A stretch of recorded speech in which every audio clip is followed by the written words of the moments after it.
Welcome, guys, to the episode of the Evolution Podcast. Today, I've got a special guest and a fellow podcast host that we're going to be sharing and talking about some insights. So make sure to tune in. Doug, if you want to go ahead and introduce yourself.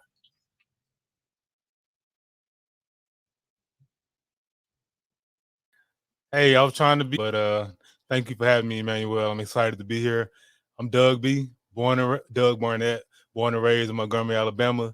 Did all my schooling here, K through 12. Graduated from high school, Robert E. Lee High School, class of '06. Went on to attend the Alabama State University, where I got my degree in computer information systems. Graduated in 2010, and through some relationships I was able to build while I was in school, I was able to land a role in my field fresh out of college, and I've been in tech for the last 14 years, been able to make some vertical moves, and I'm happy to be here. Nice. So what part of tech you in? Because tech you could be like in the, I don't know, really a tech guy, but what part of tech you in? Cybersecurity. Cybersecurity. That was going to be my guess, but nice. So you've been in the field for a little bit. So what inspired you then to go down the road of podcasting? Yes, sir. So back in 2015 was when I first got introduced to the podcasting concept itself. Not sure you're familiar with Dr. Eric Thomas, but he has a podcast. Of course, who is it, man? Dr. Eric? You talking about the preacher and the motivational speaker? Hip hop preacher. Yes, sir. So in 2015, I subscribed to his podcast, Secret to Success podcast, and that's when I first heard of a podcast, and I just really enjoyed the conversation. I enjoyed the format. It was like family-friendly barbershop talk mixed in with some success principles. And from there, I just had that itch to start a podcast. But for 6 years, I sat on the idea from 2015 to 2021, didn't really execute. I was waiting on the perfect time to get started. By the way, there's no perfect time to get started with anything. You just got to go. But that was my introduction. That's when I first got bit by the podcasting bug, just listening to Dr. Eric Thomas' Secret to Success podcast. So what'd you focus on when you get into the podcast space? What's the niche of the message you're trying to pass across? Yes, sir. So as I stated earlier, I'm from Montgomery, Alabama, and I wanted to highlight the entrepreneurs connected to the city, whether they were born here or they lived here for college, military, or work. And what inspired me to come into this lane was I didn't know of a platform that was doing that in Montgomery. It was just one of those things where I wanted to charter a lane that no one had tapped into. And I'm not saying no one doesn't have a podcast doing that. I just didn't know of it. So I decided to create Gumptown Podcast. You know what's interesting? There's a lot of people trying to get in the podcast game. Just tell how easy or hard it is being in the podcast space. I mean, for me, I would say once you figure out what you're going to talk about, that's the hardest part. And also getting started. But once you find your groove, once you get into the flow of things, start in terms of reaching out to guests, in terms of just finding your groove, it's pretty easy. Everything is hard until we actually practice and learn. You got to think about it, though, Emmanuel. It goes back to when we were babies. We didn't know how to walk at one point in time, but we figured it out. Same thing with podcasting. People say, oh, I'm shy. Or I've had people who reach out to me and say, hey, I want to start a podcast. I don't know what to talk about. I always start with, what do you like? Talk about that, because you'll be able to talk about that without much effort. And so I won't say I think it's hard to get started, but once you find your lane, it's all good. No, I got you, man. I got you. Just talk a little bit about Montgomery. I think Montgomery's about 2 hours outside of Selma. Yeah, it's about an hour and a half away from Selma. Yes, sir. I got a funny story, man. So I used to back in the day. I used to be in the aviation industry. I used to teach people how to fly, and we had a hurricane coming into Florida, so we went down to Selma. Right, so we're in Selma. You know, Selma's in the movies, Martin Luther King, all the marches, everything going on, right? So we get to Selma, and I'm like, "Have you been to Selma?" I've been there a few times. It is not what you see in the movies, man. It's not what you see anymore. I mean, the Selma that I saw was not the Selma that I thought it was going to be. Agreed? You get my point there? So we get there. We can't stay in Selma. So we go to some of us go to Montgomery, and then the other we go to Greenville. You know, Greenville, Mississippi, just right down the corner. Mm-hmm. And I got that's kind of funny. So we're getting in, and there was a lot of us. So the local paper comes out. I meet the mayor. All right, so meet the mayor. We're talking to the mayor. The mayor's like, "Hey, all right, guys, I'm gonna take you guys out, later tonight." And evening comes by, and then there was cop cars that came. So the cops came and picked us up and then took us out. We all hung out. He opened the clubs. I was like, wait, just for us? And now it's kind of a funny story, but I can't remember his name, man. But this was back in 2016, 2017. But if you're watching, Mayor Greenville, you are the GOAT. But I just wanted to toss that in there because that was my basically understanding it. So let's talk a little bit about growing up in Montgomery. I'm just going to talk to you as for the culture, right? You see a lot of people see the how would I call it growing up as a black man, because we're both black, we're talking here, right? I mean, if you guys can't see it, then if you listen on audio, I'm gonna just tell you right now, me and Doug both black, okay? So just think about it this way. We're growing up in the culture, right? And then you hearing most people like, oh, you gotta be to make it, you gotta be a rapper, or you gotta be a football player, you gotta be a basketball player, or you gotta be a singer, you gotta go. So what made you go into a point in which I'm gonna go into a white collar job, I'm gonna put my head in the books, and I'm actually gonna do something that's outside of what has been preached out there? Yes, sir. That's a great question. To be honest with you, I had NFL dreams at one point in time, but I realized at 16, at 16 years old, I wasn't good enough to even play collegiately, which is okay. So I decided to go the school route and be a scholar. But ultimately, growing up in our culture, as you stated, we are certain occupations are promoted to us. Going to music, be an entertainer, play sports. So yeah, to be honest with you, I did have the desire to play professional sports, professional football, but life just took me on a different course, and I have no regrets. I mean, I'm not saying playing in the NFL wouldn't have been a great thing, but hey, I wasn't good enough. I didn't put in enough work to even reach that 1% of the 1%. So that's what led me down the road of becoming a scholar. What's interesting? It's not even the fact that you said I didn't meet the quota basically to qualify in the NFL. And in reality, it's only, less than 1% of people who actually want to be in the NFL actually go in the NFL, right?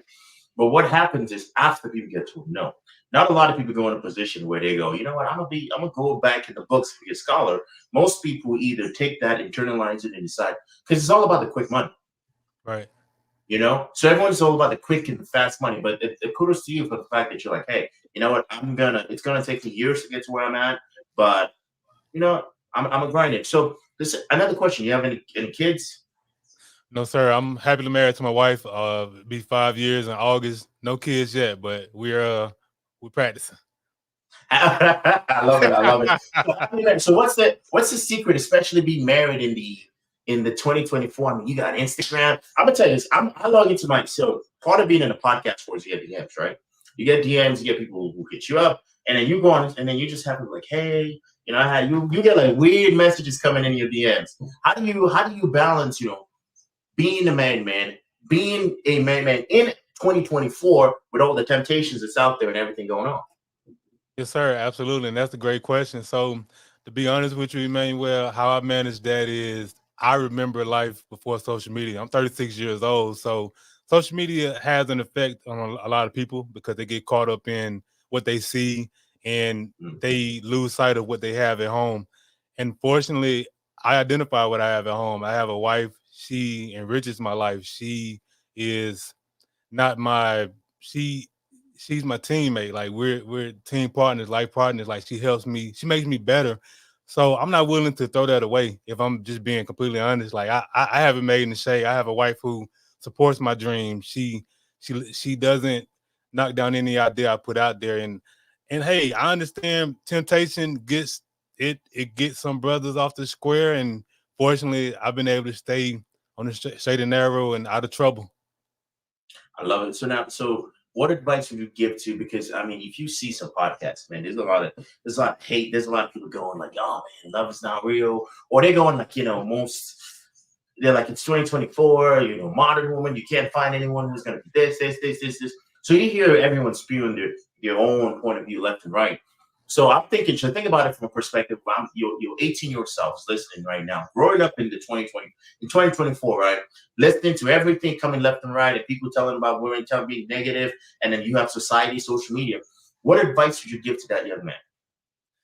The advice I would give to that young man is I definitely would tell him to stay away from that red pill content that you speak of in terms of learning about relationships, learning the best way to navigate relationships. I would advise him to find elders in his family that's been married 30, 40 years and get the game from them. Because they're going to give you the real game.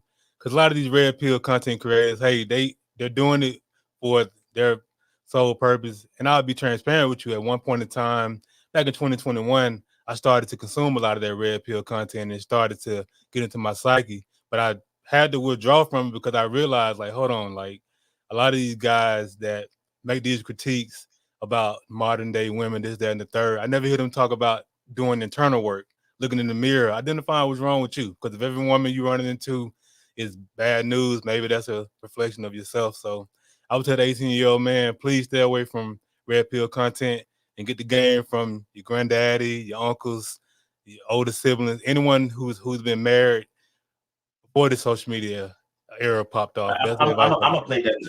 I'm gonna play devil's advocate here. Man. I'm gonna play devil's advocate. Okay. And I'm not a red pill guy. I'm not into that, but I want to play devil's advocate. So a little while back, about 2.5 years ago, I was talking to we're interacting. This was a more corporate setting, and the dude was built. He was about, I'd say he was about 6'2", 6'3". He could be about 215, 220, and he had dreams of going pro. You know, going to the NFL. You know, playing football. He actually had a college scholarship, right, to go play. But he was in love. He was in high school. He was in love. He was like, yeah, man, she's the one. I'm going to do everything for her. And then he says no to the scholarship, says, you know, I want to stay with her. Long story short, she cheats on him, right? Now, that's done. So now the relationship's done. He doesn't have the scholarship, and he lost himself about 5 to 6 years. So then that guy, what would you say to somebody like him who's in a position where you give your all to someone, you give your all to somebody, and then all of a sudden that person that you trusted, thinking that person's going to be the one, boom, they smack you in the face, like bam, bam, bam. And then those are the kind of people that tend to go red pill. If you see what I mean. Right. So what would you say to that individual that's like, yeah, you know what, Doug, I'm with you, but you met your wife, you know, you met her back then, you know, she wasn't with all this stuff that's going on right now, but you don't know what's out here. Right. That's a great question. What I would say to that guy, I would honestly say, I would just say, young brother, it sounds like you forgot the end goal. Was your end goal to go take a full advantage of that scholarship and make it to the collegiate level? Because if so, that's something, that's a communication piece. That's a part that could have been communicated with her and let her understand, hey, this is my end goal. This is what I'm focused on. This is my number one. My mission is my number one thing in life. And if she wasn't on board with that, then you would have known then that maybe she wasn't the one. But I just would, it goes back to holding the mirror up to yourself. What was your end goal in the end? Was it to find love, or was it to go play college ball and ultimately make it in the NFL? I think sounds like I would say the young brother lost sight of the end goal. That's just my perspective on it. Okay, so I think you make great points as far as losing sight. But if you think about it, you're a 16, 17-year-old. I mean, how many 16, 17-year-olds like? Because you're 36, I'm almost turning 30, so I'm in a position where it's like, you know, we've been married. You're in a position where you got to be a provider. You got responsibilities. You can't just say, oh no. Because imagine if someone says, hey, I'm gonna offer you a job paying you $500,000. You know, same thing, cybersecurity, but it's gonna take you out of town. You're like, well, it's $700,000. I'm gonna do it. So in that situation, I'm thinking about it from the dude's perspective. I'm like, what about if he didn't know any better? Right. You know, what about if he didn't know any better? Right. I mean, and that's a great question. So, and I got this question for you because it's kind of navigating this space of, you know, marriage. And every time when I see someone who's been married for 5, 6, 7, 8, 9, you know, just earlier today, there was a guy married for about 17 years. And I saw this question, and I always ask this question. Is it, and this was I think if I can, I'll pull up a clip and show you this clip. Can you be vulnerable to your wife? Like actually cry? Yes, absolutely. I can 100% be vulnerable with my wife because she doesn't hold my vulnerability against me, which is vitally important. It's vitally important to be with a woman who won't hold it against you, that you can be open, you can express how you feel. When you upset about something, you can open up to her. So yeah, 100% I'm vulnerable to my wife. Okay, then I got another question for you then. The next question I got for you is unconditional love real? Mm, that's a great question. I would venture to say yes, unconditional love is real, and just my definition of unconditional love is someone who will be there for you in sickness and health, better or for worse.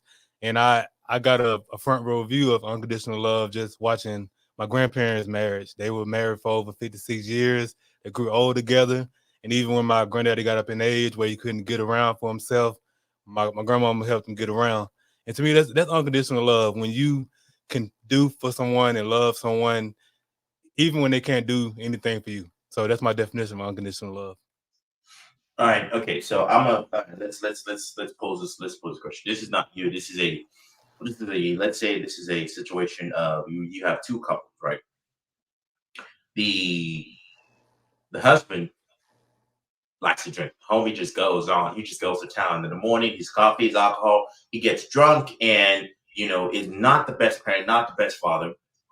And we're faced with a woman who is a great woman, great mother to the kids, and they've got two, three kids, right? In a situation like this, do you think conditional love, this man deserves unconditional love based off of, let's say he gets physical and all that stuff. Do you think this person deserves unconditional love based off of his actions? Wow, that's a that's an extreme example. And then to be honest with you, Yeah, but I it's extreme. It's extreme, but it's something that happens out there. I mean, we know it's something that happens out there, in society because it's there's 7 billion people out there, right, right? right. So what do you think that person deserves unconditional love? That's a great question. And to be honest with you, I have to think from it from a perspective of if if the woman in the woman in that situation was a sister or a mom or a daughter, would I say the guy deserves unconditional love?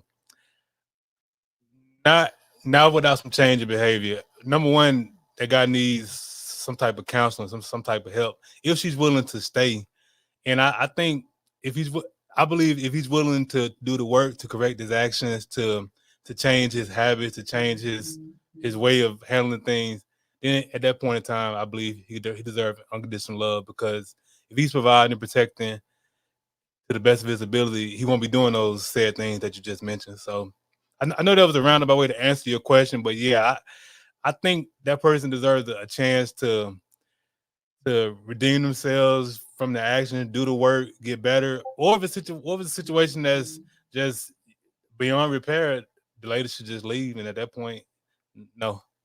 But that's an extreme example, but it's a real world example. So yeah, you kind of got me stumped there.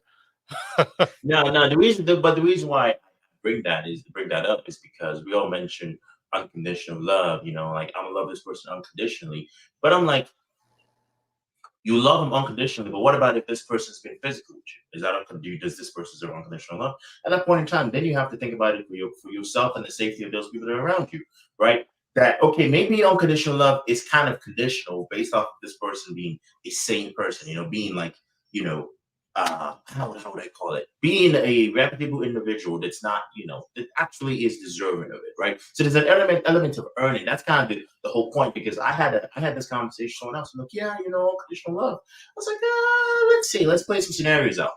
And how important is money in a marriage?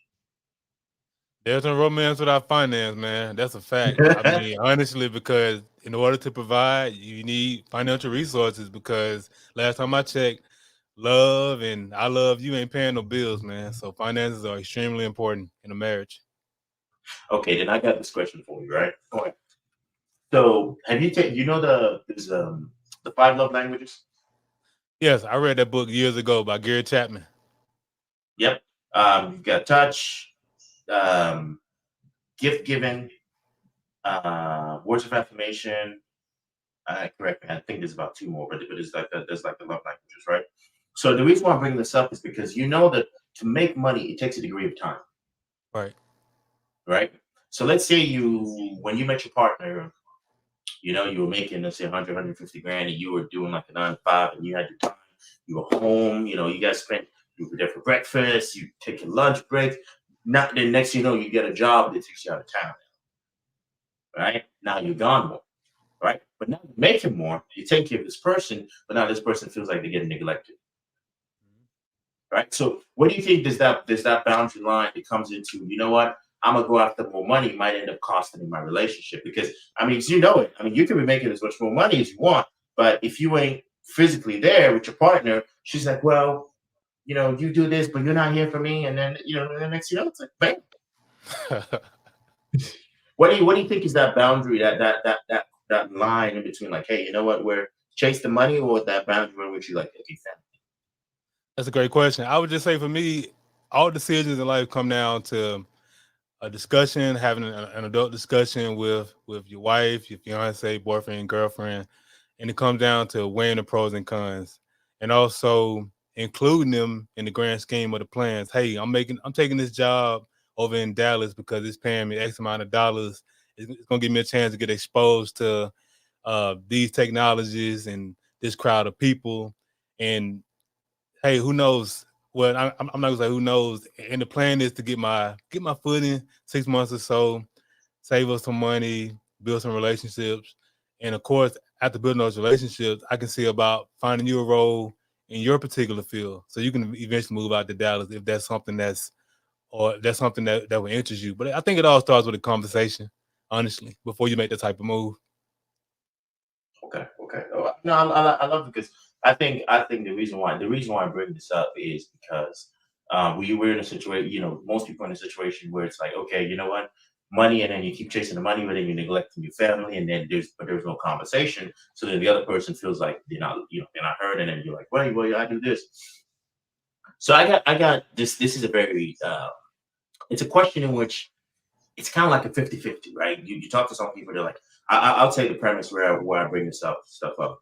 So this was maybe a year and a half, 2 years back. I was getting coffee. I was waiting on a flight. I was getting Starbucks. And I don't drink coffee anymore, which kind of sucks, but back then I was getting coffee. And I was chatting, and we're talking to this nice young lady. She looked like she was about, I'd say, late 20s, early 30s. And then fast forward, we're talking about, so she's like, oh, yeah. He goes, like, yeah, I was like, you have kids? I was like, yeah, I have kids, all that stuff. She's like, oh, she's married. I was like, okay, so I'm like, what do you? I can't remember how it came about. And she's like, and she goes, oh, there's no way I would be a stay-at-home wife. No way I'd be a stay-at-home wife because what if my husband decides to leave me tomorrow? I was like, oh, I mean, this ain't a relate. It's a marriage, not a relationship. So it's kind of a little two different perspective. But I'm very curious what your take is. What's your take on a stay-at-home position? If your wife said, hey, hey, Doug, I'm a stay-at-home man, or in a position where like she wants to work, like what's your if you had your pick of it or your choice, and she's like, okay, what do you think I should do? What do you think is an ideal situation?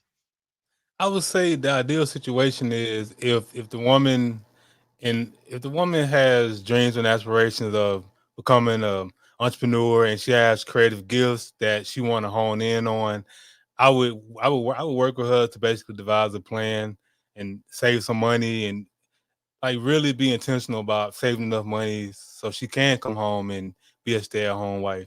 Or she's a career woman, I would support her either way. I mean, I don't have a preference.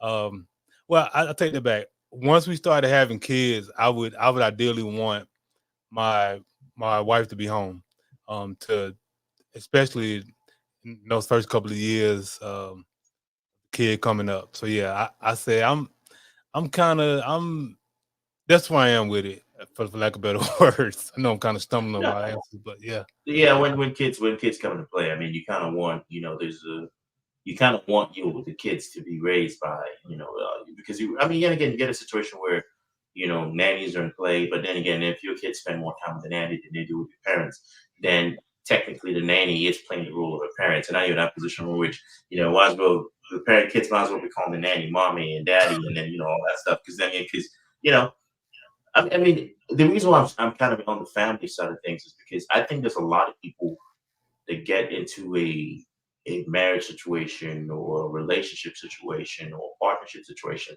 and they never have the tough conversations.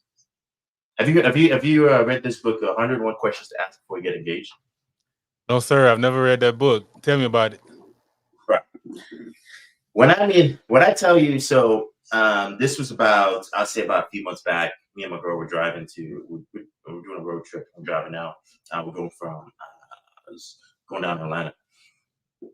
So if you've done that Atlanta drive from Atlanta to Charlotte, it's about 4 hours, 4.5 hours, and then if you get into the Atlanta traffic, which by the way, if you live in Atlanta, I don't know why, but so we're doing the drive, and someone recommended this book, so we're listening to the book. So you basically ask each other questions. You ask the tough questions. So we talk about stuff like, okay, so how would you discipline your kids?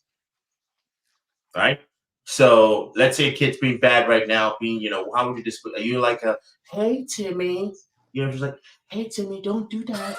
No, no, no. And the Timmy is like, shut up, mom. And you're like, hey Timmy, it's okay. Come, use your words, right? Are you that kind of parent? And then dad's like, Timmy, you say that one more time, I'm gonna clock you. So it's like, so you kind of get that position. How would you parent your kids, right? So I remember this was a while back. I was dating with this girl, and this was randomly kids just came in and played. We started talking about it, and she goes, and she was the, hey Timmy, use your words, don't talk like that. And the way I grew up was, if you say something wrong, my dad just he just sees you like from like 2 miles away, like boom, just give you a jab right there. You're like, dang, okay. So, but then again, you kind of see that, and you're like, all right, well, this kind of person's not that individual. So the book was basically getting you to ask the right questions. Another question it asked was, how would you? I think the question in there was like, to talk about prenup.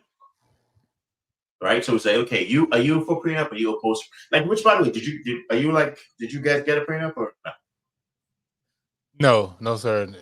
We didn't get a prenup. No, see, but that's good. That's good though, because then again, if you genuinely believe in it, you're like, yeah, sure, why not? But you get questions like that. You get questions like, how do you do the bills? Are you a 50-50 kind of person? Or is it more of a 25-75 or 100-0 kind of situation like that?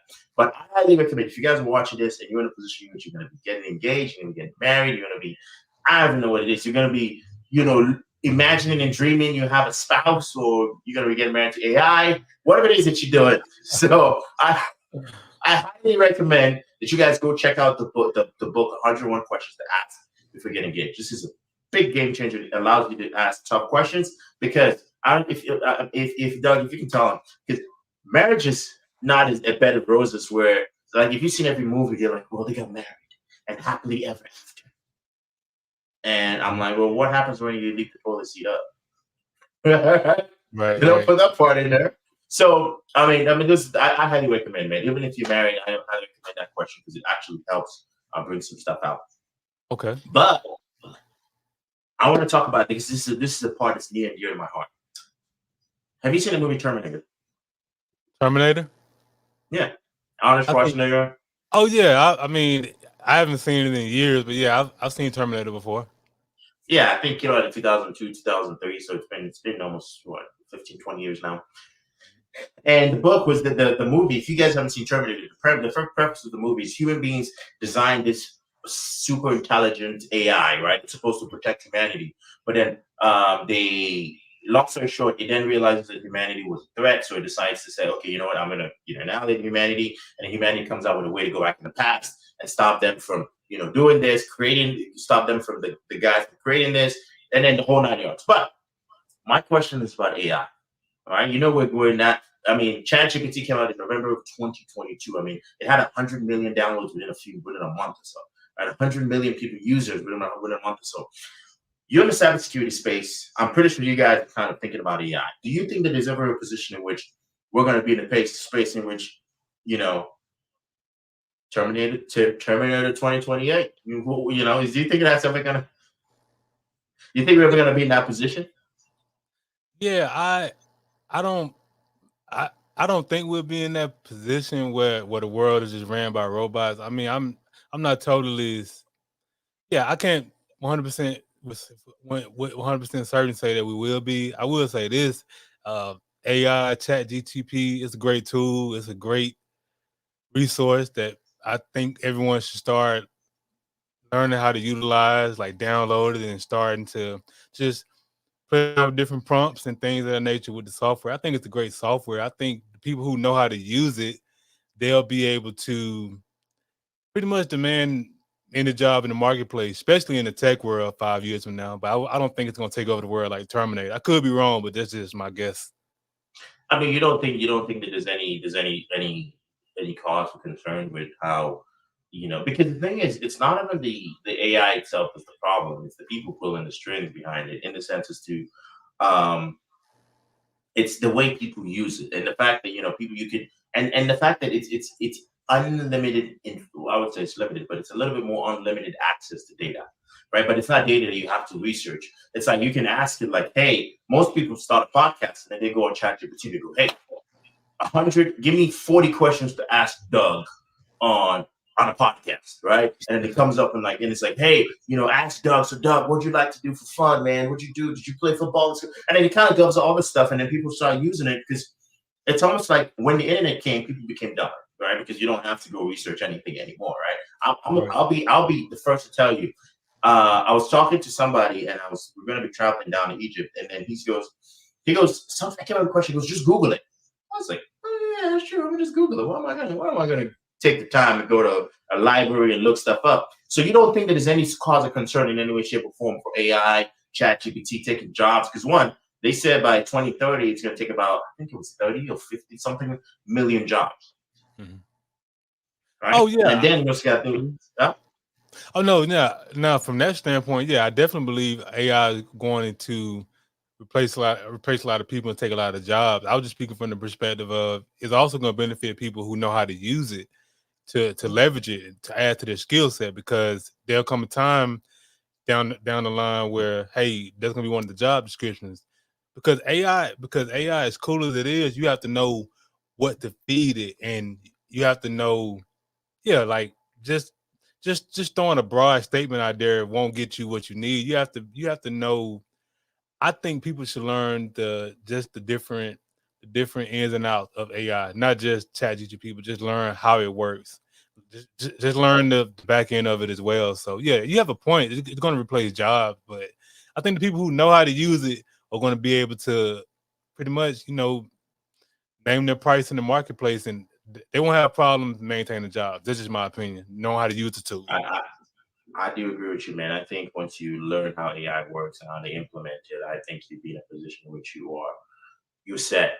Like you've been in a position which you're set. I mean, we were basically an AI based company. I mean, we do 60% of what we do is pretty much fulfilled by AI. I mean, we've got anything from an AI customer service agent that calls people to interact with them, all the way to AI that basically markets, that promotes your social media and your business to basically get more interactions for you. So that's I think we're in a space in which I think AI has changed the playing fields. I mean, most jobs now are not even requiring a degree anymore. So which is kind of like, I'm like, so you're telling me I pay $100,000 to get a degree that y'all didn't tell me that you don't need, but then I still got the degree and I'm gonna spend all my money paying for this. Which brings me to this question: what's your thought on college? What is your opinion on colleges? I would say my thought on college is, of course, when it comes to certain professions, being a doctor, a lawyer, or a teacher, college is required. You have to go that route. I believe outside of that, I don't think college is necessary. But I will say this: going to college, I was able to meet some lifelong friends. I was able to build some great relationships. So I'm not one of the people that's going to say college is a scam and don't go.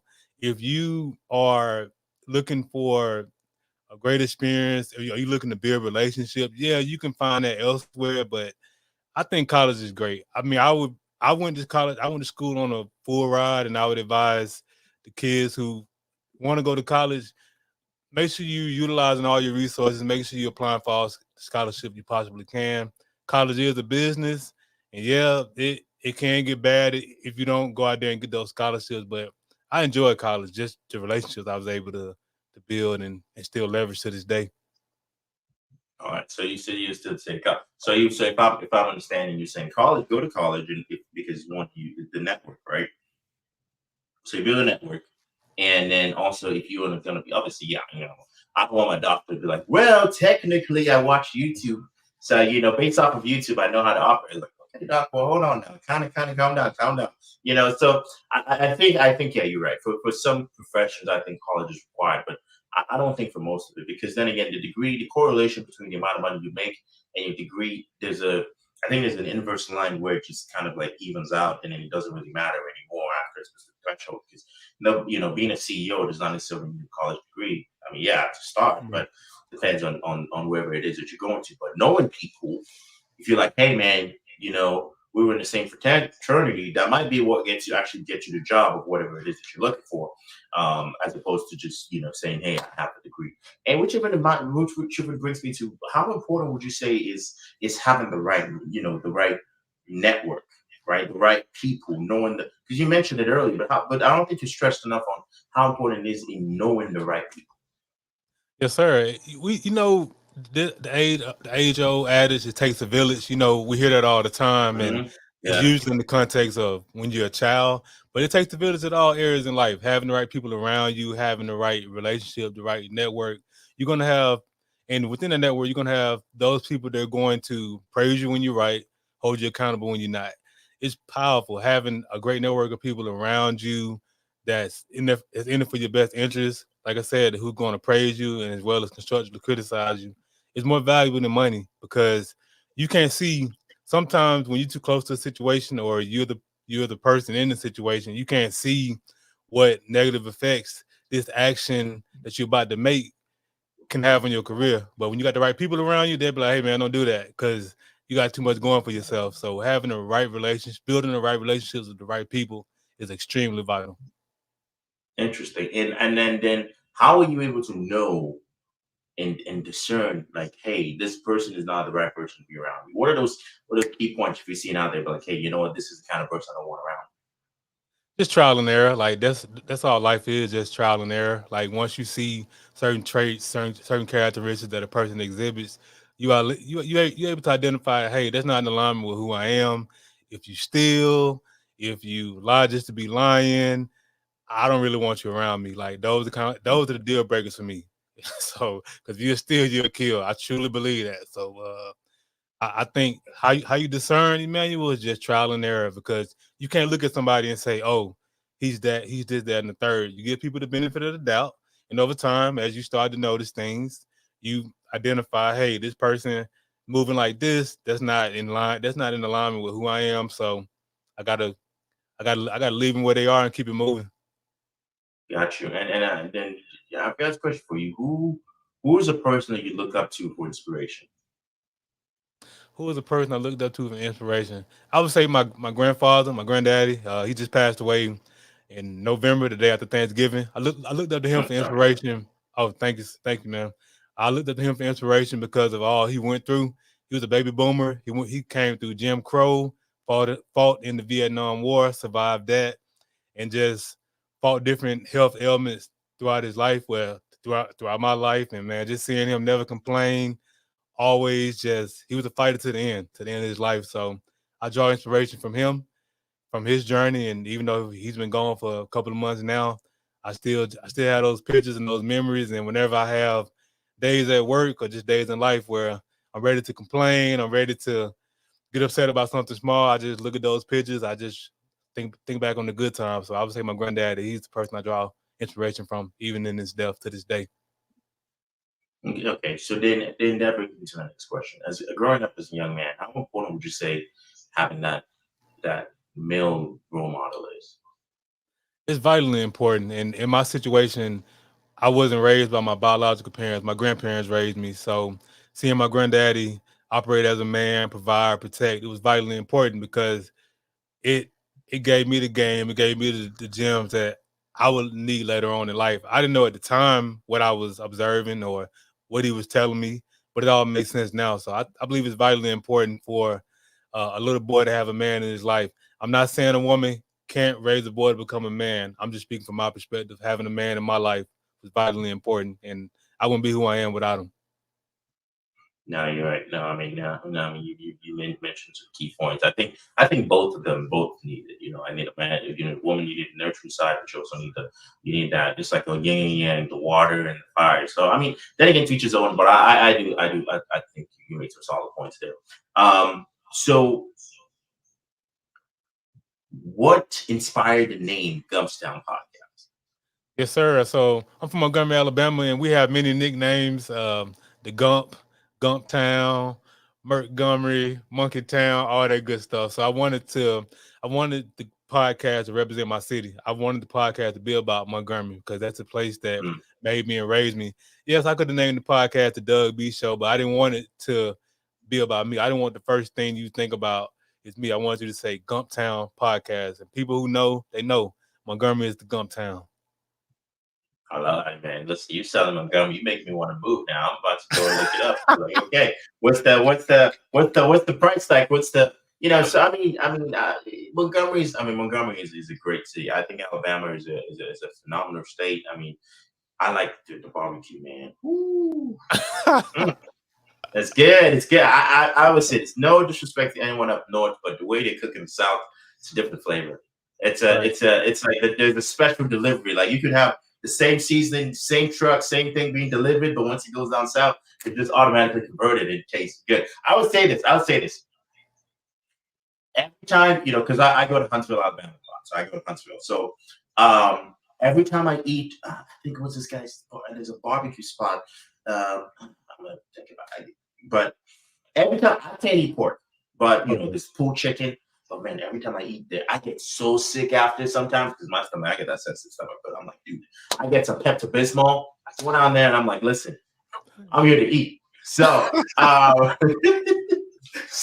mean, I just say, man, I think there's a lot. There's great cooking on there. So, I mean, as we wrap up here, I'm gonna just ask a few. I like to just put this just a few simple questions that I put out there. So the first question is, do you ever get tired of talking, given the number of podcasts you produce? No, sir, I don't, because I just enjoy conversations and I just enjoy hearing people's story in real time and finding out about what inspired them to come up with the business name that they came up with. So no, I don't get tired because I just enjoy the conversations.